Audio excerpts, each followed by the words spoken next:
دلا این زندگی جز یک سفر نیست، دلا این زندگی جز یک سفر نیست، گذرگاه است و راهش بی خطر نیست. چو خواهی با صفا باشی و صادق، چو خواهی با صفا باشی و صادق، به جز راه خدا راه دیگر نیست. غم بیچارگان خوردن مهم است، دل از خود نیازردن مهم است. چه مدت زندگی کردن مهم نیست، چگونه زندگی کردن مهم است.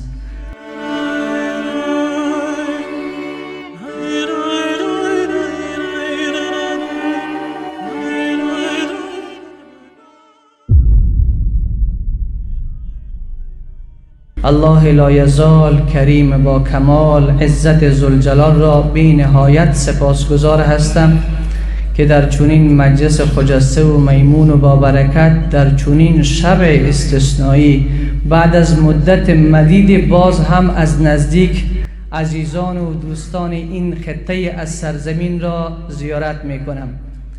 الله را با این من و فضل و احسانش سپاسگزار و شکرگزار هستم که در کنار جوانان مشفق، جوانان شفته و عاشق محمد مصطفی صلی الله علیه و سلم شرف و حضور پیدا کردم. با کسب اجازه از محضر اساتید بزرگوار و علمایی که حاضر هستند در این مجلس، که در واقع در محضر ایشان صحبت و سخنرانی کار آسان نیست. الله رب العزت و الجلال به ما شما توفیق نصیب بگرداند تا آنچه را ما امشب میشنویم به ما عمل نصیب بگرداند. مرده است آن ایمانی که انگیزه عمل در او نیست، مرده است آن ایمانی که انگیزه عمل در او نیست. من در اخیر ان شاء الله در رابطه به تبریکی این مجلس هم چیزهایی دارم، اما مقدمه طویل و دراز نشود چون وقت خیلی رفته است. دوستان من، در باب فضائل قرآن جناب استاد عزیز مولوی صاحب بزرگوار ابو عمر فاروق قاسمی مفصل صحبت کرد، اما من آمدم درد دل داشته باشم با جوانان، چون خودم جوان هستم، دوست دارم جوانی صحبت کنم. تعریف جوان البته از نظر من این نیست که کسی ریشش سفید شده دیگر پیر شده. تعریف جوان از نظر من اینه که هر کس دلش با محبت خدا زنده هست، در دلش عشق رب العزت و الجلال جا دارد، اگر سندش به 80 هم رفته باشد باز هم جوان هست. پیری آن نیست که بر سر زند موی سفید، هر جوانی که به دل خود عشق ندارد پیر است. ولی اون جوانانی که سندشان به 15 و 16 هست ولی دلشان مرده هست، محبت الله در دلشان نیست، محبت الله در زندگیشان نیست، با محبت الله قدم بر نمی دارن، با محبت الله نمی خوابن، با محبت الله بیدار نمی شود، محبت الله موج نمی زند، بوی محمد صلی الله علیه و سلم در زندگیشان نیست، گرچه سندشان کوچک است ولی اون پیر است. دوستان من، این آیه‌ای که خدمتتان تلاوت شد آیه جالب است. واقعا اگر گوش باشد، اگر دل بیدار باشد، این آیه پیام دارد. این آیه در حقیقت تلنگر و استارد است برای بیداری جوان. جوان من امشب آمدم تا نسخه آرام بخش برای تو بدهم. من آمدم تا تمام غمهای تو در چند دقیقه مختصر، اگر این گوش نه، اگر این گوشت باز شد، گوش سر با جمله حیوان همدم است، گوش دل مخصوص نسل آدم است. این گوش را الله باز بگرداند. صحابی می آید به محضر حضرت رسول معظم اسلام، یک بار با آواز بلند بگویم صلی الله علیه و سلم. چقدر زیباست وقتی این رو با آواز بلند میگویی، در حقیقت تراوش نور در این مجلس میبارد. صحابی می آید به محضر حضرت رسول عرض می کند یا رسول الله اقریب ربنا فنناجی ام بعید فننادی. ای رسول صلی الله علیه و سلم، پروردگار ما به ما نزدیک است که ما نجوا کنیم. پروردگار به ما نزدیک است که ما نجوا کنیم و با آواز آهسته او را بخوانیم، یا دور است که با آواز بلند صدایش بزنیم. از شما یک سوال دارم، الله به ما نزدیک است یا دور؟ نزدیک است. فاصله خدا با ما چقدر است؟ فاصله خدا با ما چقدر است؟ اگر الله به ما نزدیک است، چرا امروز جوان ما خوشبخت نیست؟ اگر الله به ما نزدیک است، چرا امروز رنج ها و درد ها و نارسایی ها و ناملایمتی ها دامن ما را گرفته است؟ اگر الله امروز نزدیک است، چرا هنوز خودکشی میشنویم؟ اگر الله امروز نزدیک هست به ما، چرا در خانواده های ما، در خانه های ما جنگ و جدل ها هست؟ چرا هنوز به آرامش نرسیده جوان همه چیز را دارد ولی چرا قلبش آرام نیست؟ چرا دردهایش درمان نمی شود در حالی که یقین دارد که الله به من نزدیک است؟ صحابه می آید عرض می کند یا رسول الله، الله جانان، محبوب دلها، اون کسی که اگر رفیق تو شد، اون کسی که اگر در زندگی تو آمد، اگر در زندگی فرزند تو آمد، اگر رفیق تو در شبها بود، اگر رفیق تو در روزها بود، به خدایی که محمد را به رسالت فرستاده است، جوان چیز به نام غم نمی شناسی. اگر خدا در زندگی تو آمد، زندگی تو بنبست ندارد، زندگی تو دره که باز نشود ندارد، غمها به سمت تو نمی آید. وقتی اسمش را صدا بزنی تمام قفلهای وجودت باز می شود. دور شو ای غم از سینه، دور شو ای غم از سینه که بوی یار می آید. تو هم ای غم برو گم شو که آن دلدار می آید. نگویم یار را شادی که از شادی گذشت است او، مرا از فرط عشق او ز شادی عار می آید.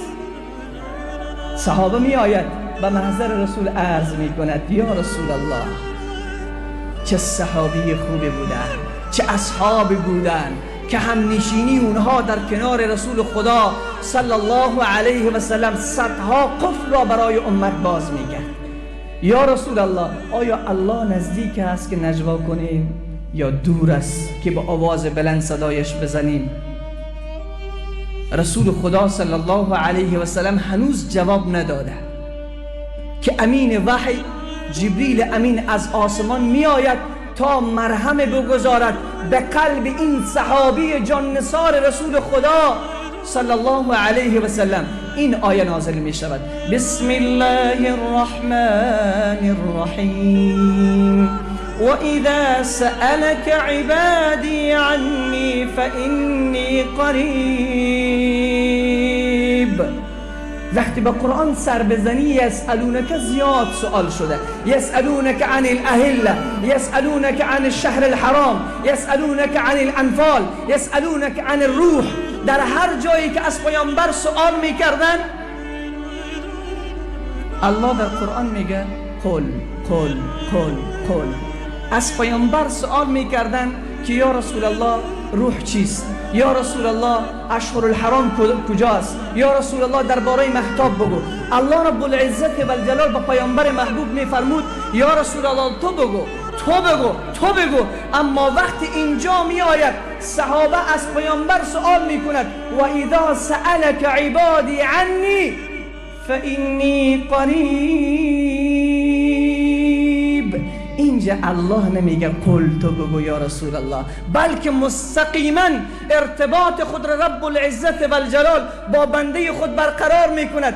ای بنده دل شکسته، ای بنده‌ای که عاشق بودی معشوقت از دستت رفته، ای بنده‌ای که نان نداری، ای بنده‌ای که مریض داری، ای بنده‌ای که صدها غم دامنت را گرفته، ای بنده‌ای که در دکانت کاروبار نیست، ای بنده‌ای که امروز در زندگیت مشکلات افتاده، ای بنده‌ای که اتفاق بین تو و همسرت نیست، ای بنده‌ای که فرزندت به سخن تو گوش نمیدهد. اگر این نسخه‌ای که امشب من برای تو میدهم اگر این را بگیری و این را تجویز بکنی در زندگی خودت، این را بدانی دیگر تو خوشبختی، دیگر چیز به نام غم، چیز به نام بدبختی، چیز به نام ناکامی، چیز به نام ناموفقیت در زندگی تو نخواهد ماند. و اذا سألك عبادی عنی فإنی قریب. وقت سوال کرد بندگان من از تو یا رسول الله که پروردگارشان نزدیک است یا دور، فإنی قریب، الله میفرماید من به بنده ام نزدیکم. یکی قرب علمی هست، یکی قرب اکرامی هست. قرب علمی، علم پروردگار به تمام کائنات احاطه دارد، هم کافر را نزدیکش هست، هم مسلمان را، هم حیوان را. تمام این کائناتی که میبینید قرب علمی دارد. یکی قرب اکرامی است، خدا نزدیک است به بندگان مؤمن خودش به قسم ویژه، به قسم ویژه، به قسم اختصاصی. الله به بنده مؤمن خودش نزدیک است. وقتی تو به دل خودت اسم الله را میگیری، در مخیله ذهنت اسم الله میگنجد، انا عند ظن عبدی بی، ای بنده من به نزد گمان تو هستم. ای بنده من به نزد گمان تو هستم. چه تصور داری؟ چه فکر میکنی؟ خدا را چی تصور داری؟ از خدا چه تعریفی داری؟ عزیز من، اگر خدا را مهربان میدانی، اگر خدا را ستار العیوب میدانی، اگر خدا را غفار الذنوب میدانی، پس از گناه چرا رنج میبری؟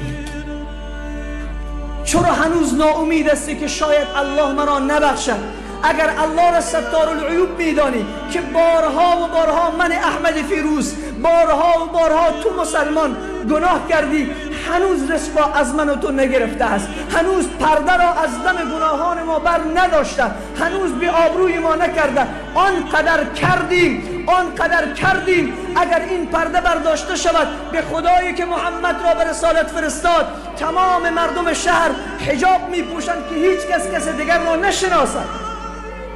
آنقدر گناه کردیم، اما آنقدر ما را دوست دارد.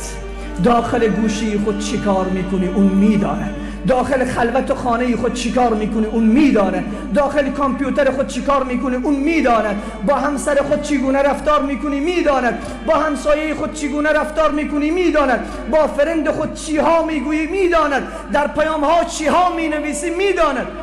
ولی اون پوشیده همه را، چون دوستمان دارد.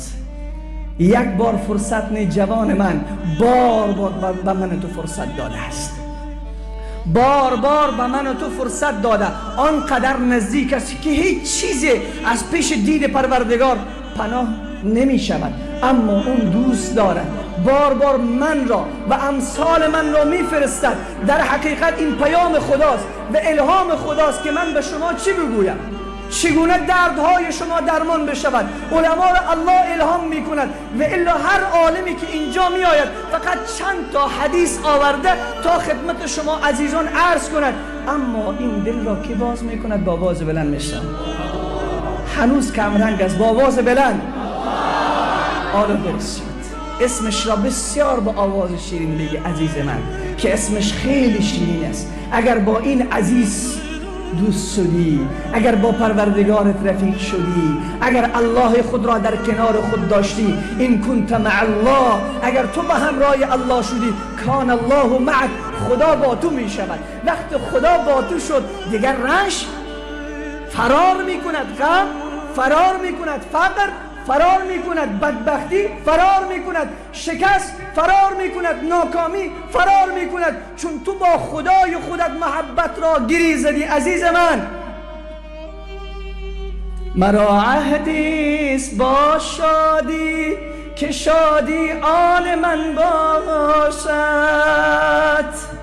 مرا قولیست با جانان که جانان جان من باشد. خدا رحمت کند مولانا را. مولانا میگوید وقت اون بنده با رب الله خود رفیق شد، دیگر غم نمیشناسد، مشکل نمیشناسد. وقت حضرت موسی قوم بنی اسرائیل را در کنار رود و دجله بزرگ دریای قلزم می آورد، در پیش روی دریا هست، پشت سر فرعونی ها می آیند. قوم حضرت موسی به حضرت موسی می گوید ای موسی قال اصحاب موسی انا لمدرکون. اصحاب موسی میگن ما را غرق کردی. اصحاب موسی میگوین الان فرعونی ها ما را درد میکنن، ما را هلاک میکنن، ما را برباد میکنن. الله اکبر. موسی گونه باید زندگی کنی جوان من. خدای موسی خدای من و تو هست. الله موسی به همون قدرت و عظمت هنوز زنده است. پروردگار مهربان موسی هنوز زنده است. پروردگار بنی اسرائیل هنوز زنده است. و حضرت موسی میگویند پیش روی ما دریا، پشت سرمان دشمن، ما را در کجا آوردی؟ ما امروز به گیر فرعونی ها میفتیم، همه ما را از دم تیغ میکشند. حضرت موسی چه جمله جالبه دارد، چون موسی رفیق به نام خدا دارد، چون موسی پروردگار با عظمت دارد. قال کلا. موسی میگه ای قوم من، چونین نیست که شما میپندارین، چونین نیست که شما پندار دارین و میاندیشین.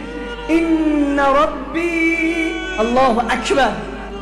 ای قوم من، قال کلا این معی ربی سیهدین. پروردگار من به همراه من است و زود است که به من راه نشان میدهد.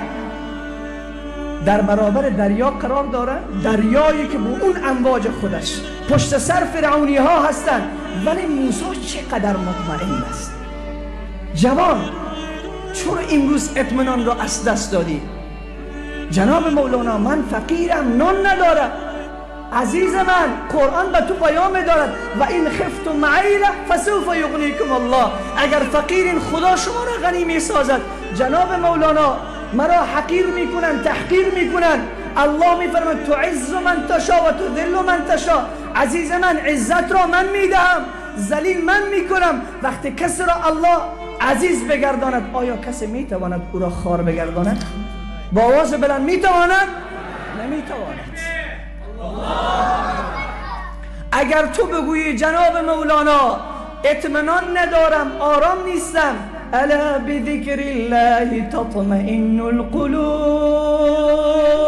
ای بنده مریض من، ای بنده ناآرام من، ای بنده که اطمینان نداری، یاد مرا بکن تو را آرام میکند. یاد مرا بکن تو را آرام میکند. اگر میگی مشکلات در زندگی دارم، و من یتق الله یجعل له من امره یسرا. ای بنده من، اگر از من ترسیدی، تمام گریه های زندگی تو را باز میکنه. این اندازه الله مهربان طرف من و تو قرار دارد. این خدای کریم و مهربان طرف من و تو قرار دارد. حضرت موسی می رود به کوی تور. در مسیر راه جوانی می آید، سر راه حضرت موسی سبز می شود. می گوید ای موسی کجا می روی؟ می گوید می روم کوی تور برای ملاقات پروردگار. میگه وقتی اونجا رفتی به خدایت بگو فلانی ولد فلانی بعد از این تو را به خدایی قبول ندارد و این بنده را از صف بندگی و از لیست بندگی خودت حذف بکن.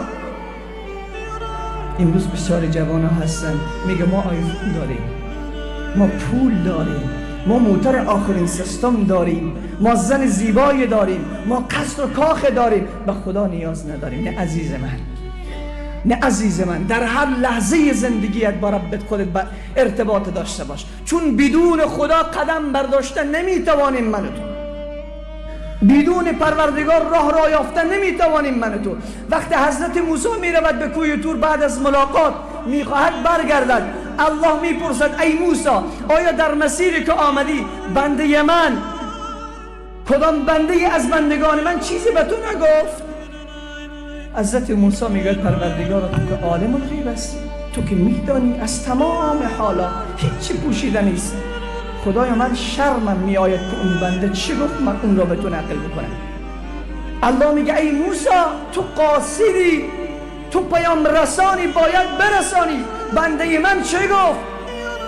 میگه پروردگارا فلانی بنده ات چون از مال دنیا، ثروت دنیا، همه چیز دارد، امروز به من گفت برو به خدایت بگو که فلانی بنده به تو نیاز ندارد.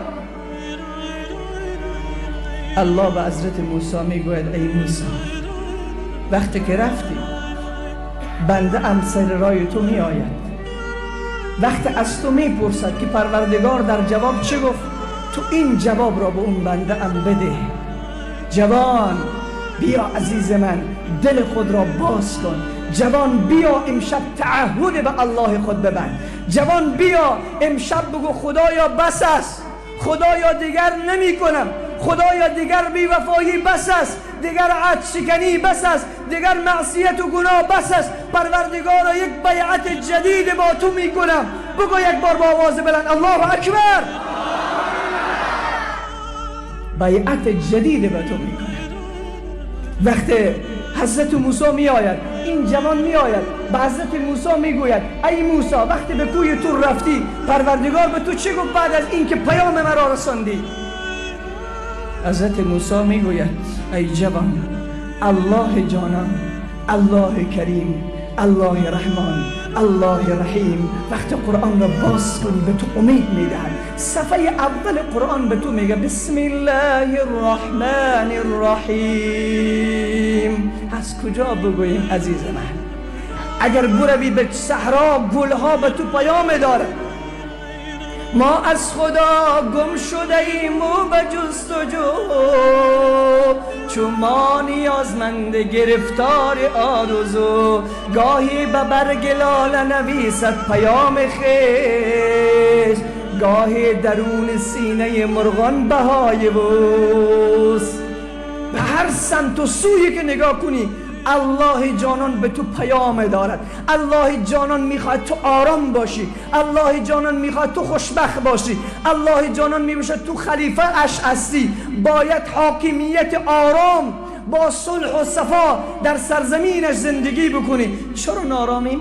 گناه نارام ما کرده. چرا نارامیم؟ معصیت نارام ما کرده. چرا نارامیم؟ پابجی نارام ما کرده. چرا نارامیم؟ شراب نارام ما کرده. چرا نارامیم؟ زنا نارام ما کرده. چرا نارامیم؟ از خدا دور خوابیدن نارام ما کرده. چرا نارامیم؟ نماز صبح در جماعت نیستیم. چرا نارامیم؟ نماز عشا صدها بهانه داریم. چرا نارامیم؟ فرزندان ما قرآن نمیخواند. چرا نارامیم؟ همسر ما از خدا نمیترسد. این سبب شده که ما نارامیم. حضرت موسی به این جوان میگوید پیام پروردگارت این است، برو بنده ام بگو ای بنده اگر تو از من سیری، اگر مرا به خدایی خود قبول نداری، ای بنده من بدان اگر تو محتاج من نیستی، ای بنده من بدان که من در انتظار تو نشستم که هر لحظه بیایی و آغوش رحمت خود را بروی تو باز بکنم. اینقدر الله مهربان میتونی پیدایش بکنی. هیچ بته، هیچ اهرمنه، هیچ معبود باطله. حتی اونهایی که داستان نویسن، اونهایی که خیلی داستانها را خوب می نویسن، نمیتوانند از هیچ آدرس چنین محبت را برای تو عطا بکنن، چنان محبت را برای تو بفرستن، چنین پیام را در ذهن تو پمپاژ بکنن. نمیتوانند عزیز من. فقط باید با الله خود رفیق شوی. نیاز نیست که چیغ بکشی، نیاز نیست که لباس پاره بکنی. الله میشنود. فقط بگو خدایا بس است. بعد از 80 سال الله آغوش رحمت باز میکنه.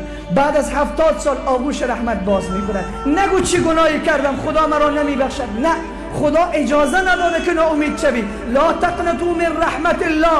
او اجازه نیست که تو ناامید شوی. الله میفرماید ای جوان من، هر گناهی کردی، هر خطایی کردی، هر نافرمانی کردی، لا تقنطوا من رحمت الله. از رحمت من ناامید نشوی. تعهدی که از شما میگیرم عزیزان من، جوانان عزیز من، جوانانی که تا این ساعت شب نزدیک به 11 بجه هست، این عشق شما، این محبت شما ما را از مزار اینجا کشانیده است. خانه من تنها است. من از اونجا آمدم، فقط برای این آمدم که بتوانم دست یک جوان خود را بگیرم. امروز باور بکنید تمام غم علما، درد علما، رنج علما جوان است. وقتی جوان دستش را ما گرفتیم و جوان دست ما را گرفت، این را بدانیم که امت اسلامی شکست ندارند. جوانان امت اسلامی شکست ندارن. ما همیشه کامیاب بودیم و تا قیام قیامت امت رسول خدا صلی الله علیه و سلم شعار اسلام را خواهند بلند کردن. فقط جوان عزیز بگو بس، کافی است. از این روز خدا گریه های زندگیت را باز می کند، رنج هایت فرار می کند، غم هایت فرار می کند. فقط بگو خدایا توکل به تو کردم، خدایا تو متکای بزرگ هستی، خدایا تو رب یوسفی، خدایا تو رب موسی هستی، خدایا تو رب عیسی هستی، خدایا تو رب نوح هستی، خدایا تو ناممکن ها را ممکن میکنی، خدایا تو یوسفی که داخل چاه افتاده بود به چند درهم فروخته شد عزیز مصرش کردی، هنوز هستی. خدایا من هم میخوام عزیز مصر بشوم. پروردگار زلیخاها نمیگذارن، خدایا تو را در جلب این زلیخاها قرار میدهم. الله دستت را میگیرد. خدایا ضعیفم، موبایل نمیگذارد، رسانه ها نمیگذارد. امروز فساد از هر طرف میباره، راههایی که شیطان ما را به سمت خود دعوت میدهد خیلی زیاد شده. اما این را بدانی عزیز من، الله تو بزرگ است، الله تو با عظمت است، الله تو قوی است. اللهی که یوسف را نجات داد، موسی را نجات داد، عیسی را نجات داد، محمد امین صلوات الله و سلامه علیهم اجمعین را نجات داد. اون الله هنوز بیدار است، اون الله هنوز زنده است، اون الله هنوز عظمت دارد، اون الله هنوز قدرت دارد، اون الله هنوز خزانه هایش پر است. نگران چی هستیم ما؟ فقط در زندگی خودت قرآن را نصب العین خود قرار بده، فرامین قرآن را. انشالله تعهد می سپاریم که نماز صبح جماعت هستیم. عزیز من، اگر پرسیده شود که ثروتمندترین مرد دنیا کیست، چه جواب میگی؟ شاید کسی بگوید ایلان ماسک است، کسی بگوید بیل گیتس است، کسی بگوید جوزف است. اما رسول خدا صلی الله علیه و سلم، ای فقیری که نان نداری، این پیام را بشنو تا روحت خوشحال بشود، تا درونت پر از شادی و خوشحال و سرور بشود. رسول صلی الله علیه و سلم فرمود کسی که 2 رکعت نماز صبح را در جماعت میخواند، این از دنیا و مافیهای دنیا با پیشگاه الله با عظمت تر است.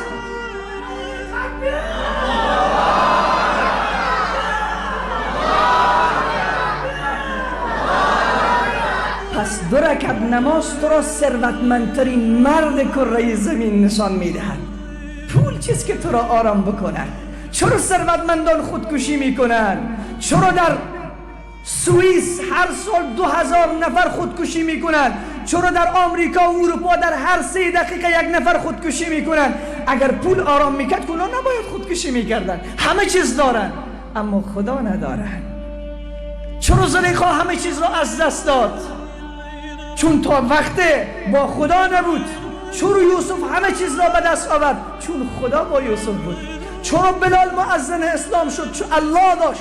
چرا ابو لهب سگ جهنم شد؟ چون الله را از دست داد. چرا ابو جهلی که با اون دبدبه و کبکبه در مکه بود همه چیز را از دست داد؟ چرا عبدالله ابن مسعودی که رسول خدا صلی الله علیه و سلم روز از روزها عبدالله ابن مسعود سر درخت بالا شده بود، پاها و ساقهای خیلی لاغر و بیگوشت داشت. صحابه دیدن خندیدن، گفتن پاهای عبدالله مثل پاهای مرغ است، پاهای عبدالله مثل پاهای مرغ است. این سخن را رسول خدا یک بار با آواز بلند بگوین صلی الله علیه و سلم شنید. گفت اصحاب من، ای یاران من، این پاهای کوچک را میبینین روز قیامت وزنش از کوههای احد با وزن تر است. از کوههای احد با وزن تر است. پس فکر نکن من فقیرم، لباس مندرس و کوه ندارم دیگه قیمت ندارم. کی گفته؟ کی گفته که فقیر پیش خدا عزیز نیست؟ کی گفته که ثروتمند هر جایی که از عزیز خدا می شود؟ کی گفته که کسی بدچهره از عزیز خدا نمی شود؟ اگر امروز بلال می بود در کاسه 3 نفری شریکش نمی کردیم، چهره خوبی نداشت. اما چی کسی هست امروز در دنیا که جرأت بکند بگوید عرق بلال بوی میداد؟ چه کسی هست امروز در دنیا که بگوید من از بلال عزیزترم؟ از بلال خوبترم. بلال می شود مؤذن اسلام. فقط الله را داشته باش، همه چیز را می داشته باشی. عزیز من، این شبها غنیمت به شما. فقط چند شب دیگر باقی مانده که این شبها کوتاه می شود. به گفته ابو سعید ابوالخیر، شب خیز که عاشقان به شب راز کنن، شب خیز که عاشقان به شب راز کنن، گرده در و بام دوست پرواز کنن. ما همین الان در کجا هستیم؟ کجا؟ مسجد. کی ما را لایف پخش مستقیم بدون واسطه میبینه؟ تا ساعت 11 شب برای چی نشستی جوان؟ برای قرآن. اگر روز قیامت پرسان کنه الله بنده ام در دنیا آیا ساعت برای کلام من نشستی؟ ساعت برای یاد من نشستی؟ شاید بگویی بله پروردگارا تا ساعت 11 شب روزها کار کردم، مانده و خسته بودم، اما شب هم برای محبت تو و عشق تو تا ساعت 11 شب بیدار بودم. عزیز من، این لطف خداست، این کرم خداست. این با میلیاردها دلار خریده نمی شود. بسیاری ها هستن که این توفیق را خدا برایشان نداده، برای شما داده. یک بار بگوین الحمدلله. من از این بیشتر وقت را نمیگیرم، فقط تبریک و تهنیت عرض میکنم این مجلس بسیار فرخنده و مبارک را به جناب قاری صاحب عزیز ما احمد جبیر حقجو که خیلی بزرگواری کردن، خیلی گام با خیر برداشتن که ما را و شما عزیزان را سبب شدن اینجا کش کردن و آوردن. الله رب العزت و الجلال به اینها عزت، شرف، مجد و قار و بزرگی دنیا و آخرت را نصیب بگرداند. و این دو تا فرزند عزیزی که امشب حافظ قرآن می شود، بنازم ای پدر بزرگوار، بنازم ای مادر بزرگوار که چون این فرزند در آغوش تو بزرگ شده، که امروز کلام ربش را به سینه خودش حفظ کرده. این را بدانیم که روز قیامت دو تا تاجه که الله رب العزت و الجلال به پدر و مادر این حافظ قرآن وعده داره. من از الله رب العزت و الجلال عاجزانه استدعا می کنم که نصیب این دو تا فرزند عزیز و دو تا پدر و مادرشان بگرداند. این دیگر کامیابی هست، این دیگر عزت است، این دیگر ثروت است، این دیگر همه چیز است. این دیگر هم در دنیا تو را عزیز می کند، هم در آخرت تو را عزیز می کند. و به شما عزیزانی که از راه دور اینجا آمدین، تشریف فرما شدین، قدم رنجه فرمودین، عزیزان من، قیمت الزمن محمد غزالی کتاب دارد. ارزش وقت در اون کتاب میگه چند دقیقه‌ای که به یاد خدا، به ذکر خدا یک انسان بنشیند در جای این، از 40 سال عمری که بدون یاد خدا سپری شود و پیشگاه خدا عزیز است. صحبت غنیمت است عزیزان در این چمن، صحبت غنیمت است عزیزان در این چمن. فردا چو برگ گل همه در خواب می رویم. تا بار دیگر شما زیارت می شویم، تا بار دیگر با ملاقات شما ما می آییم. شاید چند کس ما نباشد، شاید من نباشد، شاید یک عزیز از این مجلس ما حذف شود. بیاییم عزیز من، هنوز من این هفته گفتم هنوز الله شهر ما را ویران نکرده، هنوز اون حادثه ای که در ترکیه اتفاق افتاد بر سر ما نیفتاده. اون خدایی که اونجا را ویران کرد، کاخهایشان را ویران کرد، باغهایشان را ویران کرد، اون الله میتواند قلم را به این سرزمین ما هم بزند. اگر ما می بودیم چه کار میکردیم؟ اگر ما می بودیم الان کجا بودیم؟